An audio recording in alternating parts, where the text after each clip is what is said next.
क्या नीतीश कुमार को 3 साल की सजा हो सकती है? क्या नीतीश कुमार को राष्ट्रगान का अपमान करना भारी पड़ सकता है? दोस्तों, बिहार से एक वीडियो सामने आया जिसने घोर तहलका मचा दिया। और तहलका मचाने के पीछे कारण क्या था? नीतीश कुमार का रवैया जो वो मंच पर अपनाते हुए नजर आए। मतलब आप हमारे देश के छोटे छोटे बच्चों से भी पूछ सकते हैं कि जब राष्ट्रगान हो रहा होता है तो बेटा क्या करना है, तुमको क्या करना है? हमें सिखाया जाता ना बचपन से, जब राष्ट्रगान हो रहा है तो सीधी अवस्था में खड़े होना है और दर्शाना है कि आपका राष्ट्र के प्रति प्रेम क्या है।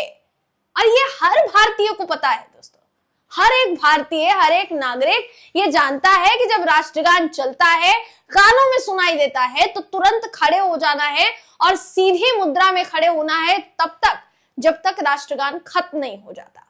तो क्या नीतीश कुमार को यह मालूम नहीं था?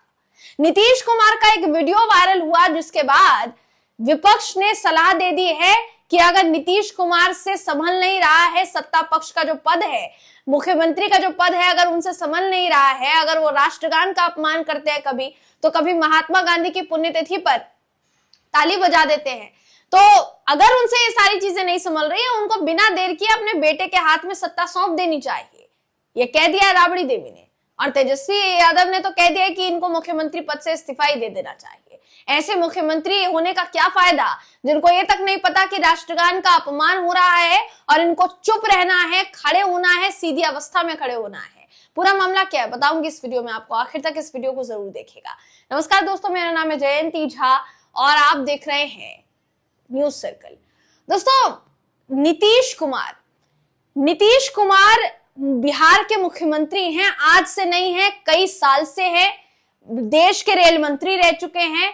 जाहिर तौर पर इतना तो उन्हें पता होगा ही कि राष्ट्रगान जब होता है तो उसे सम्मान देने के लिए क्या करना होता है। राष्ट्रगान के सम्मान के लिए कोई भी सीधा खड़ा होता है, सीधी मुद्रा में, सीधी अवस्था में खड़ा होता है। और राष्ट्रगान जब तक चलता है तब तक आपको ना तो किसी से बात करनी होती है, ना तो आपको किसी को देखना होता है, सिर्फ और सिर्फ देशभक्ति की भावना को प्रदर्शित करना होता है। यही जो है राष्ट्रगान के तहत नियम है। लेकिन कानून भी है जिसके तहत अगर आप राष्ट्रगान का अपमान करते हैं तो आपको 3 साल की सजा हो सकती है। पूरा कानून क्या है वो आगे आपको मैं बताऊंगी, मगर उससे पहले बता देते हैं कि हुआ क्या है। आपके स्क्रीन पर इस समय मैं वो खबर दिखा रही हूँ दोस्तों आपको, जो खबर कहती है कि राष्ट्रगान के दौरान कभी पकड़ा अफसर का हाथ तो कभी दाएं बाएं देखने लगे नीतीश कुमार। मुख्य सचिव भी असहज हो गए, अनकंफर्टेबल हो गए और मुख्य सचिव कहते रह गए नीतीश कुमार से, हाथ हिला के उनका हाथ पकड़कर उनको इशारों में बार बार कहा गया कि राष्ट्रगान चल रहा है, शांत हो जाइए, सामने देखिए। लेकिन नीतीश कुमार थे कि सीधे खड़े तक नहीं हो पा रहे थे। यह खबर देखिए कहती है कि मामला जो है राष्ट्रगान के अपमान से जुड़ा हुआ बताया जा रहा है। 20 मार्च को एक वीडियो वायरल हुआ जिसमें नीतीश कुमार एक ऐसा रवैया अपनाते हुए नजर आ रहे हैं जिसकी आलोचना हर तरफ हो रही है। कई नेता उन्हें राष्ट्रगान का अपमान करने वाला भी बता रहे हैं। बिहार की राजधानी पटना में एक कार्यक्रम आयोजित किया गया था। नीतीश कुमार अपने अन्य कैबिनेट सहयोगियों के साथ, अधिकारियों के साथ इस कार्यक्रम में शामिल हुए थे और कार्यक्रम के दौरान जब राष्ट्रगान बजना शुरू हुआ तो सभी लोग राष्ट्रगान के दौरान सावधान की मुद्रा में खड़े होकर गाने लगे।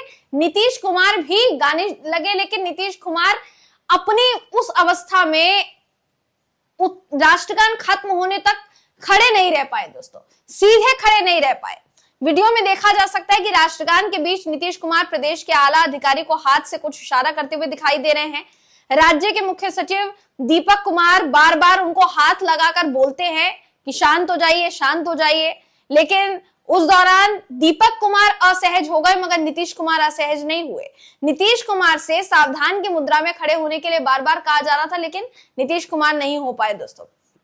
नीतीश कुमार दीपक कुमार को लगातार इशारा करते रहे।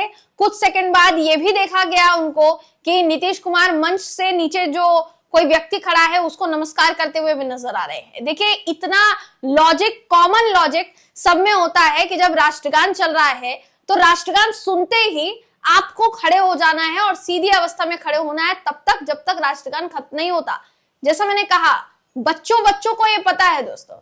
जब स्कूल में हम थे तो स्कूल से हमें ये सिखाया जाता था, आपको याद होगा ना, आप भी स्कूल में होंगे, आप सब लोग जो अभी मेरा वीडियो देख रहे हैं, क्या सिखाया जाता था?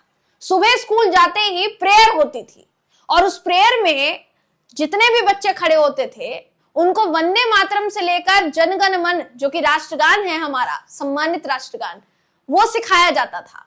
और वो सिखाते हुए जितने भी बच्चे होते थे स्कूल के, वो एक जगह खड़े होकर मैदान में उसका सम्मान करते थे। और सुबह सुबह जब तक राष्ट्रगान और राष्ट्रगीत नहीं हो जाता था तब तक अपनी क्लास में पढ़ने के लिए जाते नहीं थे। तो समझिए इस बात को कि छोटे छोटे बच्चों को स्कूल से सिखाया जाता है कि राष्ट्रगान का सम्मान कैसे किया जाता है। क्या नीतीश कुमार ने नहीं सीखा? सवाल मेरा नहीं है, विपक्ष के नेता पूछ रहे हैं और लगातार पूछ रहे हैं। मैं आगे आपको बताऊंगी विपक्ष ने क्या कहा है, मगर उससे पहले दोस्तों आपको जरा ये बता देते हैं कि इस पूरे मामले में अगर मान लीजिए कि कानून की बात की जाएगी कि कानून क्या कहता है, अगर राष्ट्रगान का अपमान कोई करता है तो उसको कितनी सजा हो सकती है, उसके बारे में जरा हम देखिए बात कर लेते हैं। खबर आपकी स्क्रीन पर इस समय मैं आपको दिखा रही हूं, जिसके मुताबिक राष्ट्रगान को 24 जनवरी 1950 को संविधान सभा ने पारित किया था और इसे राष्ट्रगान घोषित किया गया था। इसके गाने के लिए कई नियम बनाए गए हैं। 52 सेकंड में इसको गाया जाता है और इस दौरान सबको इसके सम्मान में अपने स्थान पर खड़ा होना होता है। अगर कोई व्यक्ति राष्ट्रगान का अपमान करता है तो उसे दंडनीय सजा मिल सकती है। राष्ट्रगान रविंद्रनाथ टैगोर ने लिखा था।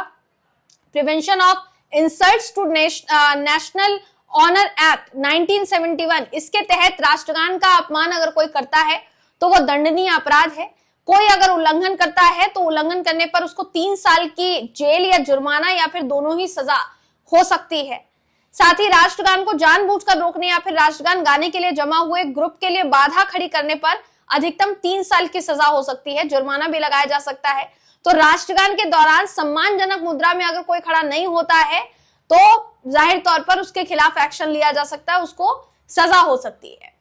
अब इस पूरे मामले पर तेजस्वी यादव का बयान जो है दोस्तों सामने आया है, जिसमें तेजस्वी यादव जो कि आरजेडी के नेता है, नेता प्रतिपक्ष है बिहार विधानसभा में, उनकी तरफ से वायरल वीडियो को शेयर करते हुए ये कहा गया कि कम से कम राष्ट्रगान का अपमान तो मत करिए माननीय मुख्यमंत्री जी। युवा, छात्र, महिला और बुजुर्गों का तो आप दिन भर अपमान करते हैं।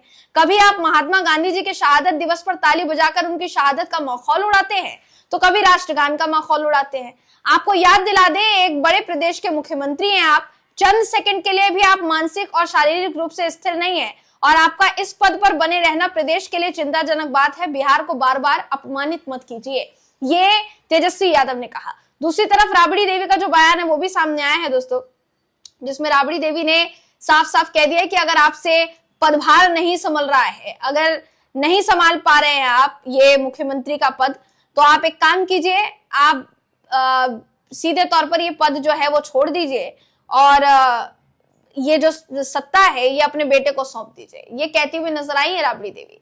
दिग्गज दिमाग काम नहीं कर रहा है तो बेटे को दे दें चार्ज, ये उन्होंने कहा है दोस्तों अपने बयान में। एक तरीके से कहा जाए, विधान परिषद में पूर्व मुख्यमंत्री राबड़ी देवी और विपक्ष की जो नेता हैं वो सत्ता पक्ष के नेताओं से भिड़ गए।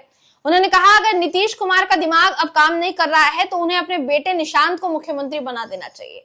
यह बयान नीतीश कुमार के वायरल वीडियो पर दिया गया जिसमें राष्ट्रगान का अपमान करने का आरोप नीतीश कुमार जो है वो फिलहाल के लिए झेल रहे हैं। हालांकि ऐसा नहीं है दोस्तों कि नीतीश कुमार के इस रवैये का विरोध सत्ता पक्ष ने भी किया हो। सत्ता पक्ष के तमाम साथी हो, गठबंधन के साथी या फिर खुद जदयू के कई नेता, उनका कहना है ये जानबूझकर किया गया कार्य नहीं है, जानबूझकर किया गया कृत्य नहीं है।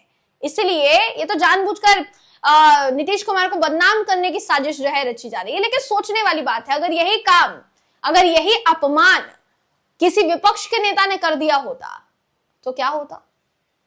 सोचिए, सवाल है। विपक्ष के किसी नेता ने अगर ये कर दिया होता तो अभी तक तो भारतीय जनता पार्टी ने देशद्रोही करार दे ही दिया होता कि नहीं दे दिया होता? आप ही बताइए ना दोस्तों, कमेंट करके आप हमें जरूर बताइएगा। इस पूरे मामले पर आपकी राय क्या है, कमेंट करके बताइएगा। अगली वीडियो में आपसे फिर मिलेंगे हम ऐसी ही खबर के साथ। तब तक के लिए नमस्कार।